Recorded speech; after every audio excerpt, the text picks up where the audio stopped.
त्रिनीतांतीस के बाद चौथा रविवार गिरजा आराधना में आप सबों का स्वागत है।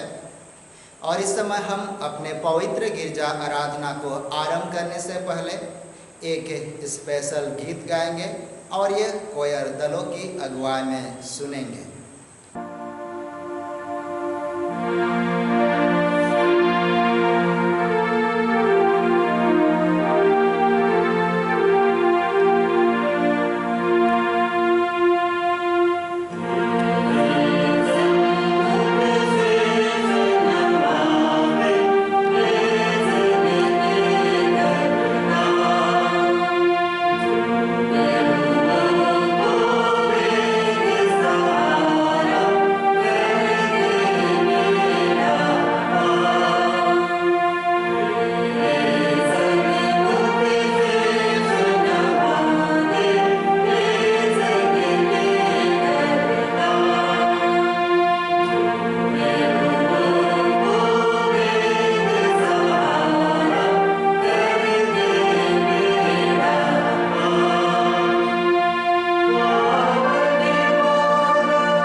खड़े हो जाएंगे। हम आह्वान वचन पढ़ेंगे। आह्वान वचन भजन संहिता भजन संख्या 18 और पद संख्या 45 और 46। भजन संहिता भजन संख्या 18 पद 45 और 46। परदेसी मुरझा जाएंगे और अपने किलों में से थरथराते हुए निकलेंगे। यहोवा परमेश्वर जीवित है, मेरी चट्टान धन्य है और मेरे मुक्तिदाता परमेश्वर की बड़ाई हो। आमीन। आइए हम स्वयं प्रार्थना में जाए। त्रिएक परमेश्वर पिता, पुत्र और पवित्र आत्मा के नाम से आमीन। हे सर्वशक्तिमान ईश्वर दयालु पिता, इस समय हृदय से धन्यवाद देते हैं क्योंकि तूने यह मौका और अवसर हमारे जीवन के लिए जोड़ा है और आज तूने अपने पवित्र विश्राम दिन में आने का अवसर दिया है ताकि हम सच्चे मन से तेरी आराधना स्तुति करने पाए और तेरे आशीष और अनुग्रह को रिसीव करते हुए तुझे धन्यवाद दे सके। विनती उद्धार करता प्रभु यीशु के नाम से मांगते हैं, दया से सुन, अनुग्रह से ग्रहण कर। आमीन। इस समय मंडली बैठ जाएंगे। आराधना के लगातार में गीत गाएंगे। साक्षी वाणी से साक्षी वाणी गीत संख्या 214। साक्षी वाणी गीत संख्या 214। सिद्ध हो सवेरे मेरे प्राण, ईश्वर को गा और धन्य मान।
परमेश्वर पिता, पुत्र और पवित्र आत्मा के नाम से आमीन। हमारी सहायता ईश्वर के नाम से जिसने स्वर्ग और पृथ्वी को सिरजा। आमीन।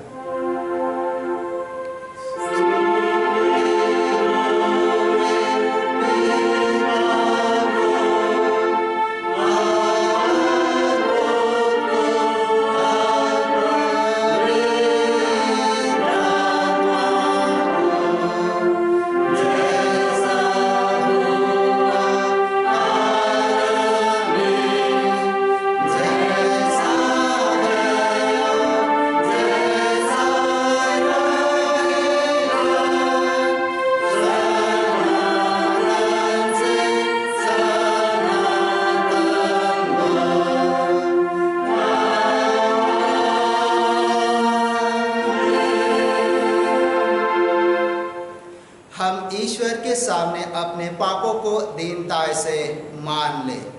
हे सर्वशक्तिमान ईश्वर दयालु पिता, हम दीनता से अपने सब पाप और अपराधों को तेरे सम्मुख मान लेते हैं। तू अपने प्रिय पुत्र हमारे प्रभु यीशु ख्रीष्ट के कारण हम पर दया दृष्टि कर और हमारे सब पापों को क्षमा कर। आमीन।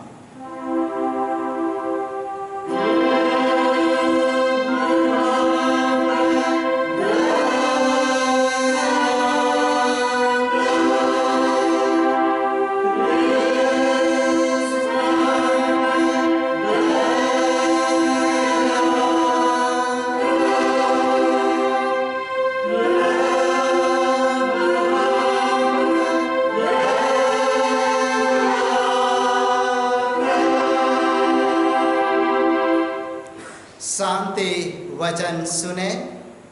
क्योंकि सबों ने पाप किया है और ईश्वर की प्रशंसा के योग्य नहीं होते, पर उसके अनुग्रह से उस उद्धार के द्वारा जो ख्रिस्ट से है संत में धर्मी ठहराए जाते हैं।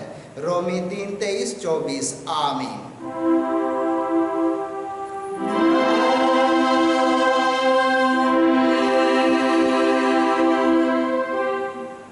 मंडली उठे, सबसे ऊंचे स्थान में ईश्वर का गुणानुवाद हो।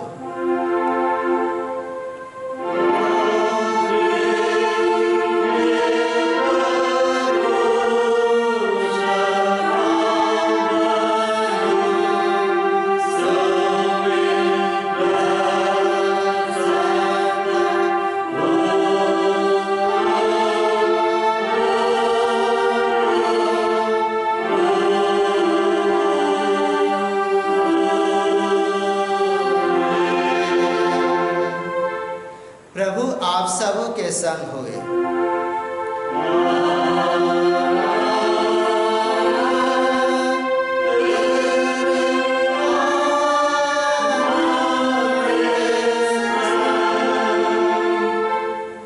हम प्रार्थना करेंगे। हे प्रभु स्वर्गवासी पिता, हम तेरा धन्यवाद करते हैं कि तू अपनी कृपा से हमारा विनाश नहीं चाहता है, परंतु कि हम अपना मन तेरी ओर फिराए और बच जाए। हम तेरी विनती करते हैं, अपना पवित्र आत्मा हमको दे कि वह प्रतिदिन हमारे मनों में सच्चा पश्चाताप उत्पन्न करे, हमारे हृदय में पाप क्षमा और अनंत जीवन की लालसा जन्मे, और तेरी अपार कृपा को विश्वास में ग्रहण करने और उसमें स्थिर रहने के लिए हमको सामर्थ्य दे। हर प्रकार के परीक्षा में हमको संभाल कि जिससे अनुग्रह के द्वारा अंत में परम सुखी हो जाए, हमारे प्रभु यीशु ख्रीष्ट के कारण। आमीन।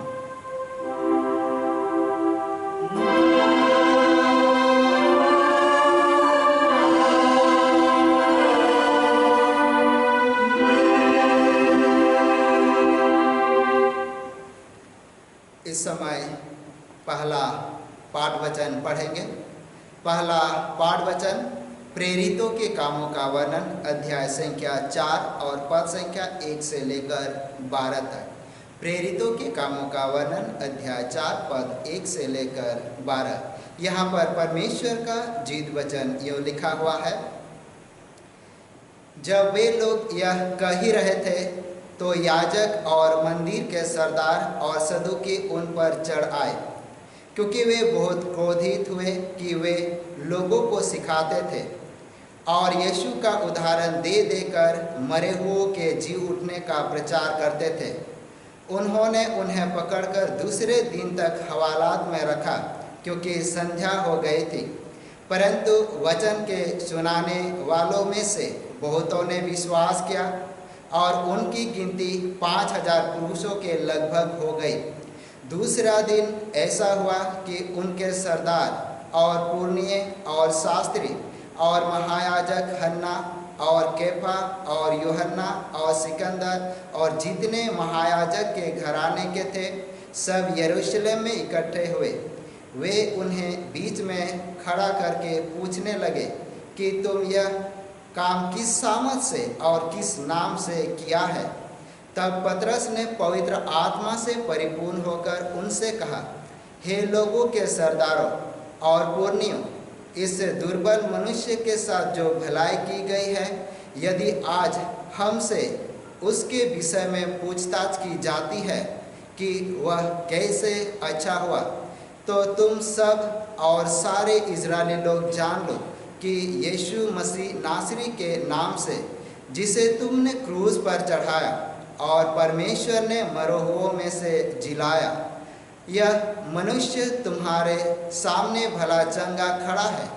यह वही पत्थर है जिसे तुम राजमिस्त्रियों ने तुच्छ जाना, और वह कोने के सिरे का पत्थर हो गया। किसी दूसरे के द्वारा उद्धार नहीं, क्योंकि स्वर्ग के नीचे मनुष्य में और कोई दूसरा नाम नहीं दिया गया जिसके द्वारा हम उद्धार पा सके। यहाँ तक आमीन। तेरा धन्यवाद हो हे ख्रिस्ट यीशु। हालेलुया।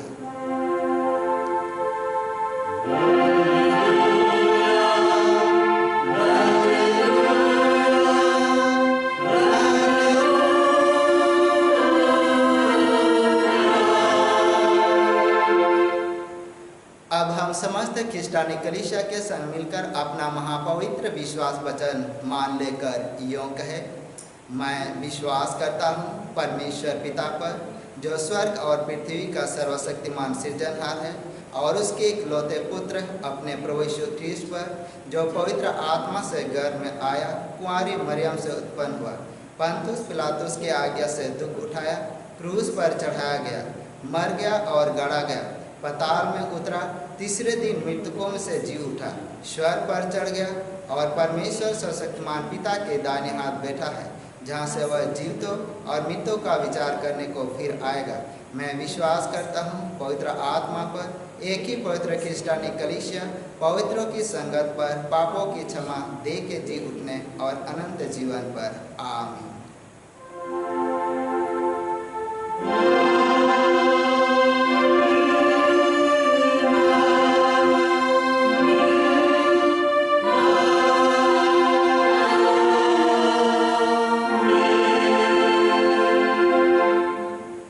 मंडली बैठे।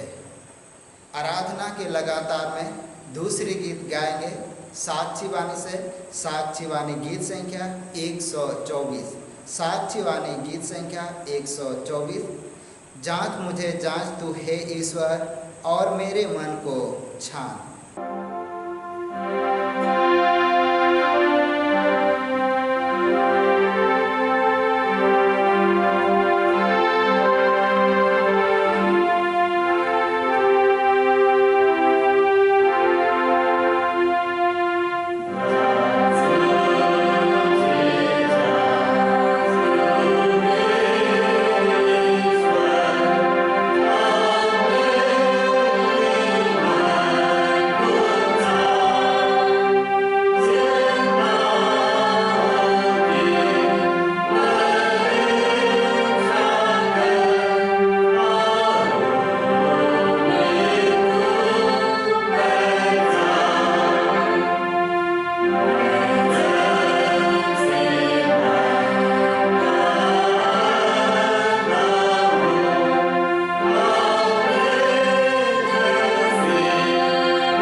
तुम्हें हमारे पिता ईश्वर और प्रभु यीशु ख्रिस्ट की ओर से अनुग्रह और शांति मिले, आमीन।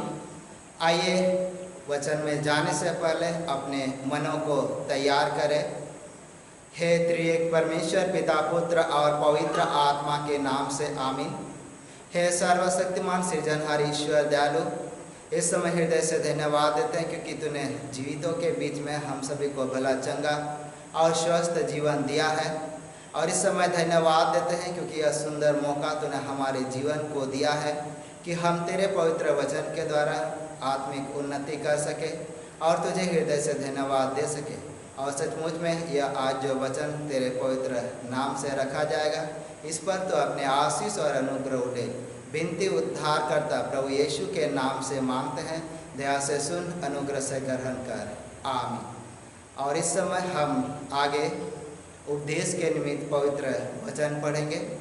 लूका रचित सुसमाचार अध्याय संख्या 6 और पद संख्या 36 से लेकर 42 तक। लूका रचित सुसमाचार अध्याय संख्या 6 और पद संख्या 36 से लेकर 42। यहाँ पर परमेश्वर का जीवित वचन यूँ लिखा हुआ है, जैसा तुम्हारा पिता दयावंत है वैसे ही तुम भी दयावंत बनो। दोष मत लगाओ तो तुम पर भी दोष नहीं लगाया जाएगा। दोषी ना ठहराओ तो तुम भी दोषी नहीं ठहराया जाओगे। क्षमा करो तो तुम्हें भी क्षमा किया जाएगा। दिया करो तो तुम्हें भी दिया जाएगा। लोग पूरा नाप दबा दबा कर और हिला हिला कर और उभरता हुआ तुम्हारी गोद में डालेंगे, क्योंकि जिस नाप से तुम नापते हो उसी से तुम्हारे लिए भी नापा जाएगा। फिर उसने उनसे एक दृष्टांत कहा, क्या अंधा अंधे को मार्ग बता सकता है? क्या दोनों गड्ढे में नहीं गिरेंगे? चेला अपने गुरु से बड़ा नहीं, परंतु जो कोई सिद्ध होगा वह अपने गुरु के समान होगा। तू अपने भाई की आँख के तिनके को क्यों देखता है और अपनी ही आँख का लट्टा तुझे नहीं सूझता? जब तू अपनी ही आँख का लट्टा नहीं देखता तो अपने भाई से कैसे कह सकता है, हे भाई ठहर जा, तेरी आँख से तिनके को निकाल दूँ? हे कापटी, पहले अपनी आँख से लट्टा निकाल, तब जो तिनका तेरे भाई की आँख में है उसे भाली भांति देखकर निकाल सकेगा। यहाँ तक, आमीन। इस समय मंडली बैठ जाएंगे। मसीह यीशु में विश्वासियों, आज सचमुच में हम परमेश्वर की उपस्थिति में है, प्रभु यीशु के उपस्थिति में है और पवित्र आत्मा के सामर्थ से भरे हुए हैं। और ये हमारे जीवन के लिए सौभाग्य का विषय है। और आज जो वचन हमारे बीच में रखा गया है, ये हमारे जीवन के लिए एक आशीषमय वचन है। और जब हम इसे देखते हैं, इसके विषय वस्तु को देखते हैं, ये हमारे जीवन के लिए नैतिक शिक्षाओं को रखता है।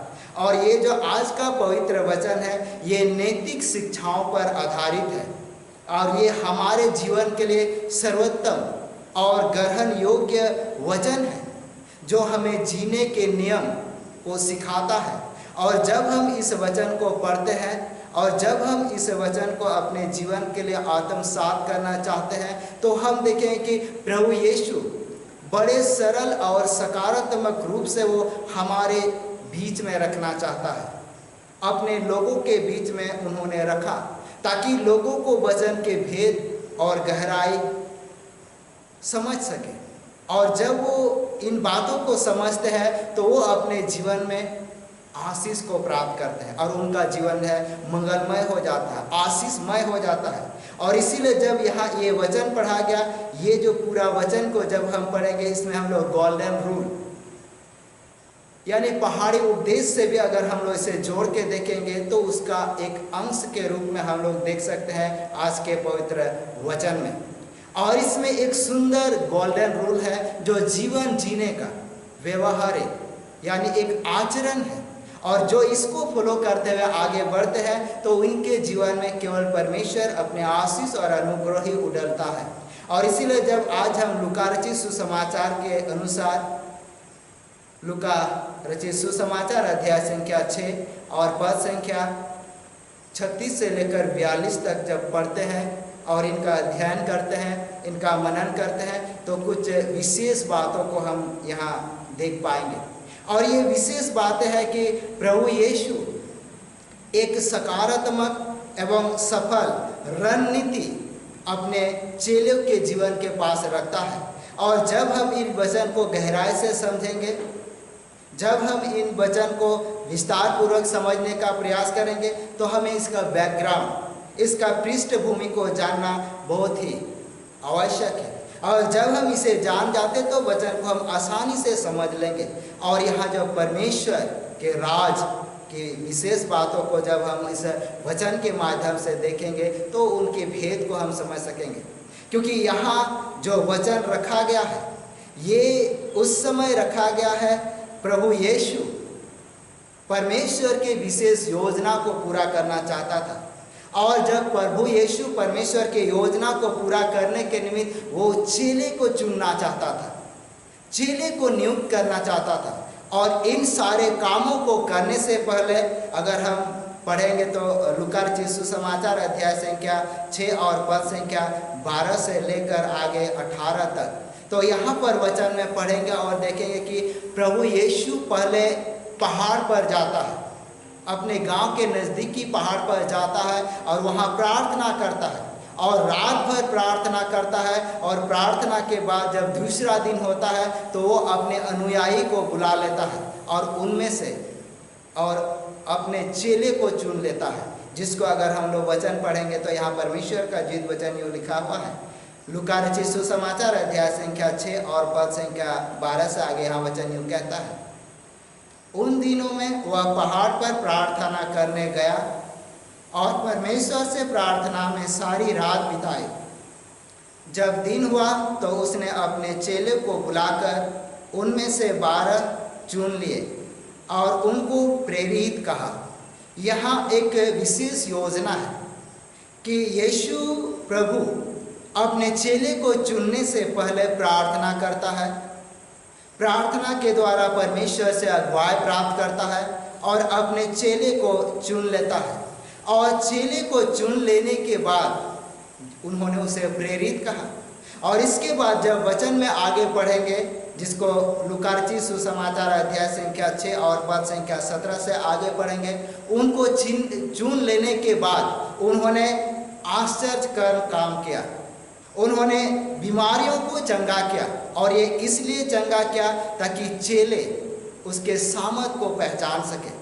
और इसलिए जब उन्होंने बीमारियों को चंगा किया और उसके बाद चेले के जीवन के लिए एक बहुमूल्य नियम जो उनके लिए अति आवश्यक था उनको बताया। और इन्हीं नियमों में से ये जो एक खंड है, एक अंश है, जिसको आज हम उपदेश वचन के रूप में देख रहे हैं, ये एक शिक्षा है।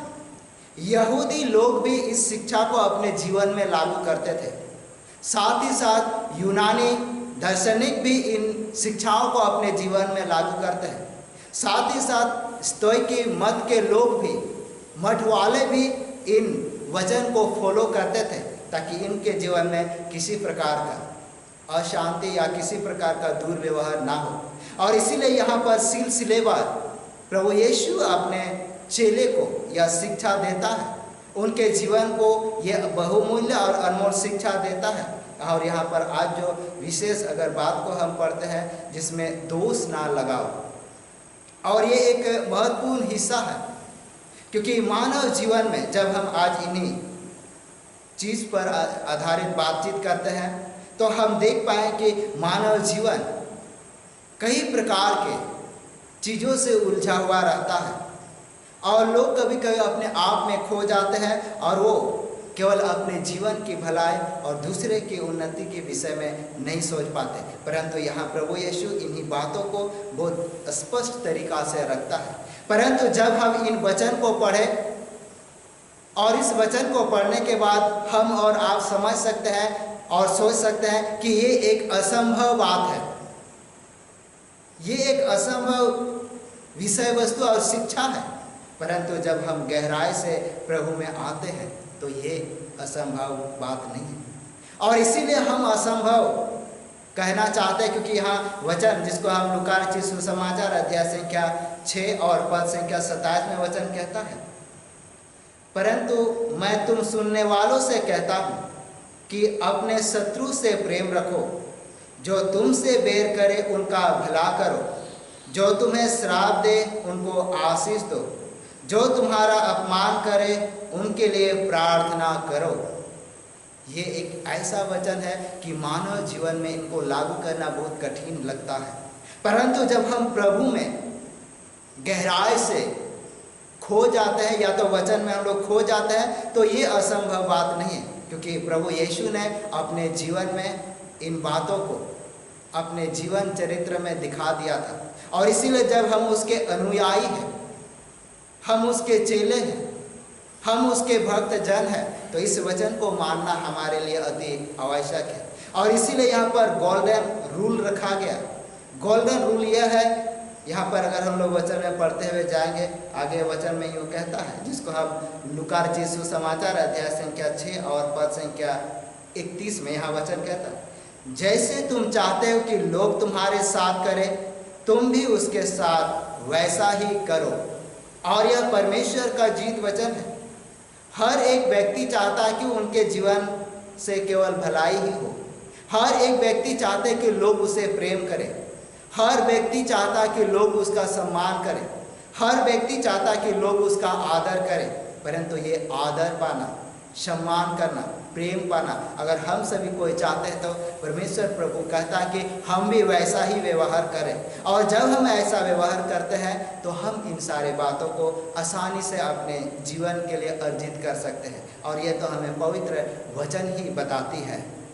और इसीलिए जब वचन के लगातार में जब हम आज के मुख्य विषय वस्तु और टॉपिक पर आते हैं, तो यहाँ वचन कहता है कि दोष ना लगाओ, दोष ना लगाओ, यानी दोष मत लगाओ तो तुम पर भी दोष नहीं लगाया जाएगा। दोषी ना ठहराओ तो तुम भी दोषी नहीं ठहराए जाओगे। और यह सचमुच में प्रभु यीशु के द्वारा कहा गया पवित्र वचन है। और ये उस परिस्थिति में कहा गया जब एक व्यक्ति के जीवन को, खासकर अगर इस पवित्र वचन को पढ़ते हुए जब हम व्याख्या कर रहे हैं, तो यहाँ पर फरीसी लोग, सदूकी लोग, ये लोग धर्म के पक्का विश्वासी थे और ये लोग धर्म शास्त्र को बहुत अच्छी तरह जानते थे और ये लोग दूसरे पर दोष लगाते थे। और इसीलिए यहाँ वचन प्रभु यीशु कहना चाहता कि दूसरों पर दोष ना लगाया जाए।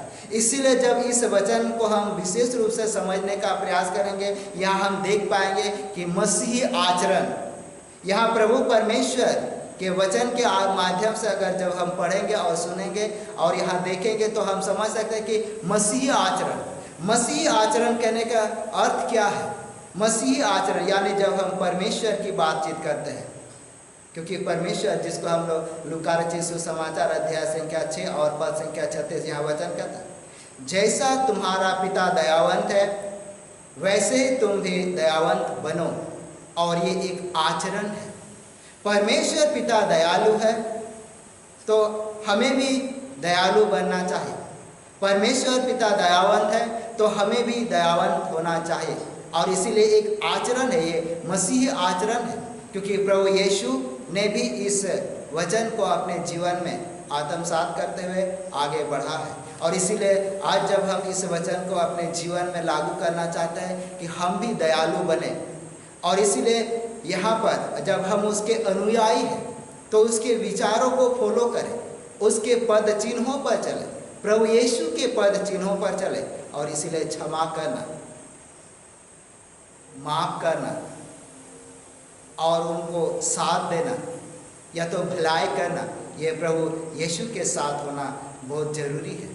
क्योंकि अगर हम प्रभु यीशु के इस बातों को अपने जीवन में अमल नहीं करते हैं तो ये हमारे लिए लाभकारी नहीं है। और इसलिए जब हम प्रभु के भक्त हैं तो उसके वचन को अपनाते हैं, वचन को अपने जीवन में लागू करते हैं। और ये इसीलिए यहाँ विशेष रूप से रखा गया, जैसे मैंने पहले कहा कि ये यहूदी लोगों के लिए, जो फरीसी लोग हैं यानी शास्त्री लोग हैं, उनके जीवन को तुलना करते हुए प्रभु यीशु ने कहा कि दोष ना लगाओ, क्योंकि यहूदी लोग, शास्त्री लोग, फरीसी लोग अपने आप को धर्मी समझते थे और दूसरे लोगों को पापी समझते थे।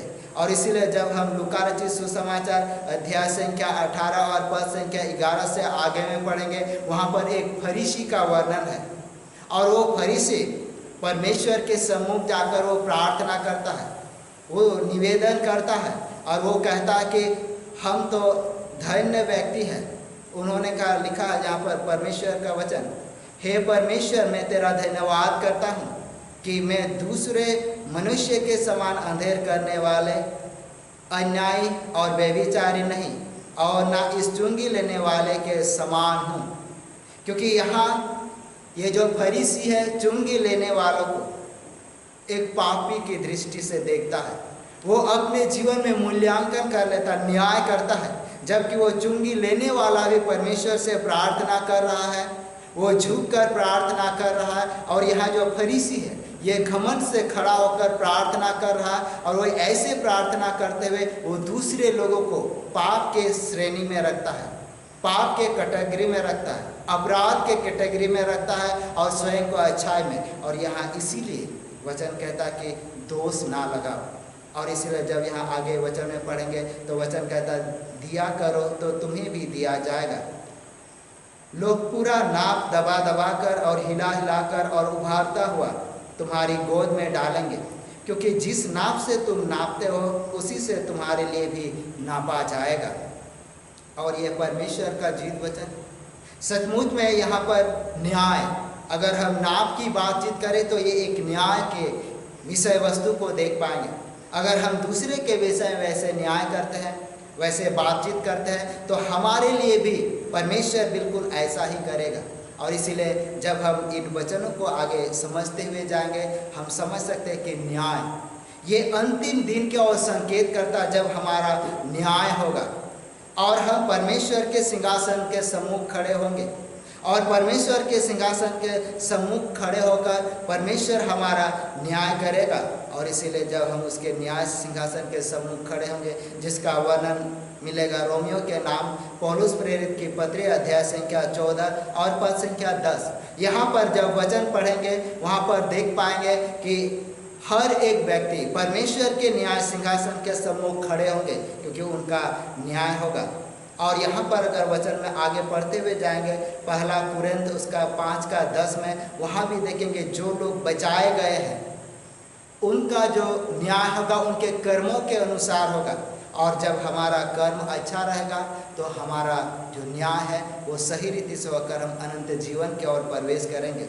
और इसीलिए जब हम इस वचन को आज देखते हैं, हम चाहिए कि हम इस वचन के द्वारा शिक्षा ग्रहण करें और सावधानी पूर्वक हम जीवन में आगे बढ़ते हुए ईश्वरीय योजना को पूरी करें। और जो वचन हमें मिला है, जो शिक्षा हमें दिया गया है, उस शिक्षा का जब हम पालन करते हैं तो निश्चय हम इस न्याय में खरा उतर पाएंगे। अगर इसे हम अधिक पढ़ना चाहेंगे तो मत्ती रचित सुसमाचार अध्याय संख्या 12 और पद संख्या 36 और 37 में देख पाएंगे कि सावधानी पूर्वक जीवन जीना, क्योंकि जो कोई बोली वचन के द्वारा अपराध करता है उसी अपराध का भी लेखा लिया जाएगा। इसीलिए ना तो हम बोली के द्वारा अपराध करें, ना किसी ऐसे व्यवहार के द्वारा, ना ऐसे कर्मों के द्वारा। और इसीलिए ना ही किसी पर झूठा दोष लगाना है, या ना ही ये सोचना है कि हम धार्मिक व्यक्ति हैं और वो अधर्मी है।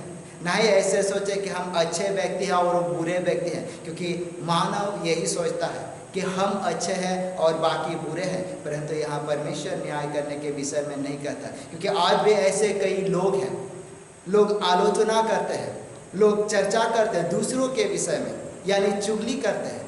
लेकिन यहाँ बिल्कुल वचन ऐसा नहीं कहता है। और इसीलिए आज जब हम वचन में देखेंगे या पढ़ेंगे या तो अपने व्यक्तिगत जीवन में देखेंगे, अगर एक अच्छा व्यक्ति के जीवन में अगर हम लोग बुराई खोजेंगे तो बहुत सारी बुराई मिल सकती है। परंतु जो सबसे बुरा व्यक्ति है उनके जीवन में भी अगर हम भलाई ढूंढने का प्रयास करेंगे तो बहुत सारी भलाई मिल सकती है। और इसीलिए हमें चाहिए कि हम प्रभु में जब बने रहते हैं तो इन सारे वचन से और ऐसे ऐसे दोष जो दूसरे पर लगाया जाता है नहीं लगाए। इसीलिए यहाँ वचन आगे अगर हम पढ़ते हैं कि भाई के विषय में लिखा गया, आँख में जो लट्टा है, एक भाई दूसरे भाई को कह नहीं सकेगा कि हे भाई तेरे आँख में लट्टा, चलो मैं निकाल देता हूँ। इसीलिए पहले अपने जीवन को देखना बहुत ज़रूरी है। अगर जब हम अपने जीवन को देखना शुरू करते हैं तो हम सफलता को प्राप्त करेंगे। तो निश्चय आज इस पवित्र वचन के माध्यम से हम हर एक के जीवन में अनुग्रह और कल्याणकारी होगा, क्योंकि परमेश्वर हम सभी को क्षमा करना चाहता है। यीशु नासरी के नाम से क्षमा करना चाहता है और एक नया जीवन देना चाहता है। निश्चय आज हम इस पवित्र नया जीवन में शामिल होकर ईश्वर को स्तुति और धन्यवाद दें। परमेश्वर इस वचन के माध्यम से हम सभी को आशीषित करें। आमीन। आइए इसमें हम प्रार्थना करें। हे सर्वशक्तिमान ईश्वर दयालु पिता, धन्यवाद देते हैं क्योंकि तूने सुंदर और बहुमूल्य वचन हमारे बीच में रखा। यह सचमुच में मसीही आचरण है और ये हमारे जीवन के लिए एक नैतिक शिक्षा है। हाँ, जब हम इसे अपने जीवन में आत्मसात करते हैं तो ये हमारे जीवन के लिए उद्धार और आशीष का विषय वस्तु बन जाता है। होने दे आज हमने जो कुछ भी शिक्षा ग्रहण किया ये हमारे जीवन में फलवंत होने पाए। विनती उद्धार करता प्रभु यीशु के नाम से मांगते हैं, दया से सुन और अनुग्रह से ग्रहण कर। आमीन। और ईश्वर की शांति जो समस्त ज्ञान से ऊर्ध्व है, ख्रीष्ट यीशु में प्रत्येक के हृदय और मन की रक्षा करे अब से सनातन लोग। आमीन। आराधना के लगातार में तीसरी गीत गाएंगे साक्षी वाणी से। साक्षी वाणी गीत संख्या 276 276। मैं नबीना जग में फिरता राह कौन दिखाए। Amen.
हे मेरे मन यहोवा को धन्य कह और उसके किसी उपकार को ना भूलना। वही तो तेरे सारे अधर्मों को क्षमा करता है और सारे रोगों को चंगा करता है। आमीन। आइए हम प्रार्थना करें। हे सर्वशक्तिमान ईश्वर दयालु पिता, इस समय हृदय से धन्यवाद देते हैं क्योंकि तू हमारे साथ रहा, हमारे जीवन की अगुवाई किया। और इस समय धन्यवाद देते हैं पिता परमेश्वर, प्रत्येक धन्यवाद या अभिलाषी मन को तेरे हाथ में सौंप देते हैं। हाँ पिता परमेश्वर, तू प्रत्येक के साथ होकर प्रत्येक के जीवन की अगुवाई कीजिए। धन्यवाद का विषय है क्योंकि तूने अब तक भला चंगा और स्वस्थ जीवन दिया है। धन्यवाद का विषय है क्योंकि तूने जीवितों के बीच में बनाए रखा है और हर एक प्रकार के समस्या और परेशानी से तूने छुटकारा दिया है। इस समय प्रभु सारी प्रार्थना को तेरे हाथ में सौंप देते हैं। विनती उद्धार करता प्रभु यीशु के नाम से मांगते हैं, दया से सुन, अनुग्रह से ग्रहण कर। आमीन।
करेंगे।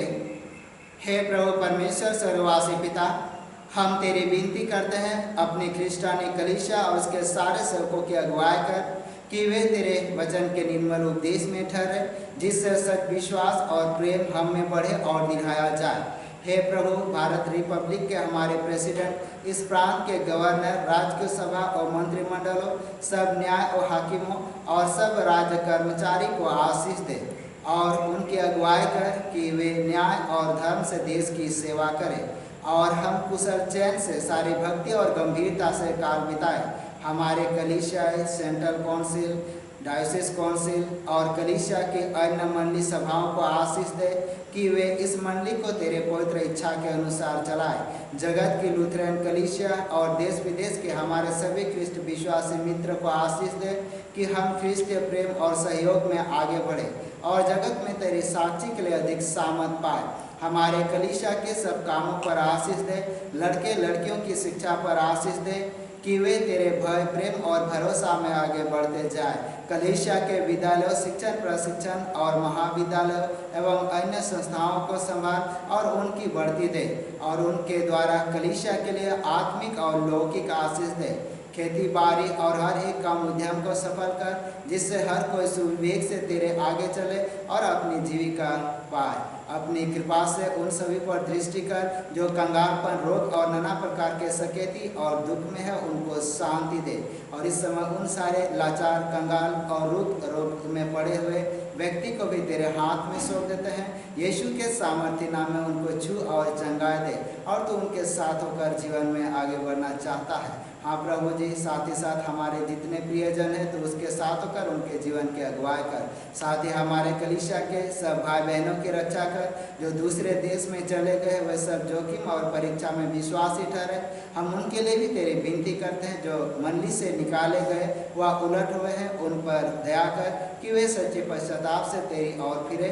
सब मनुष्य का त्राणी ठहर और उन पर जो अंधियार में बैठे हैं मुक्ति का उजाला प्रकाश कर। हमको अपश्चातापी मृत्यु से बचा और अंत में अपने प्रिय पुत्र हमारे प्रभु यीशु ख्रिस्ट के द्वारा स्वर्ग राज में ग्रहण कर। आमीन। हम प्रभु की प्रार्थना से प्रार्थना करेंगे। हे हमारे पिता, तू जो स्वर्ग में है, तेरा नाम पवित्र किया जाए, तेरा राज आए, तेरी इच्छा जैसे स्वर्ग में से पृथ्वी पर भी हो। हमारे प्रतिदिन की रोटी आज हमको दे और हमारे अपराधों को क्षमा कर जैसे हमने अपने अपराधों को क्षमा करते हैं, और हमको परीक्षा में मत डाल परंतु बुराई से छुड़ा, क्योंकि राज और ताकत और महात्म सदा तेरी है। आमीन।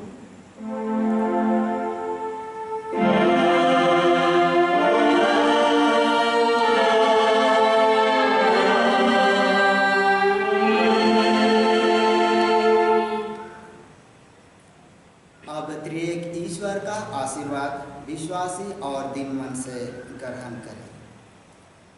परमेश्वर तुझे आशीष दे और तेरी रक्षा करे। परमेश्वर अपना मुंह तुझ पर प्रकाश करे और तुझ पर अनुग्रह करे। परमेश्वर अपना मुंह तुझ पर प्रकाश करे और तुझे कुशल देवे। आमीन।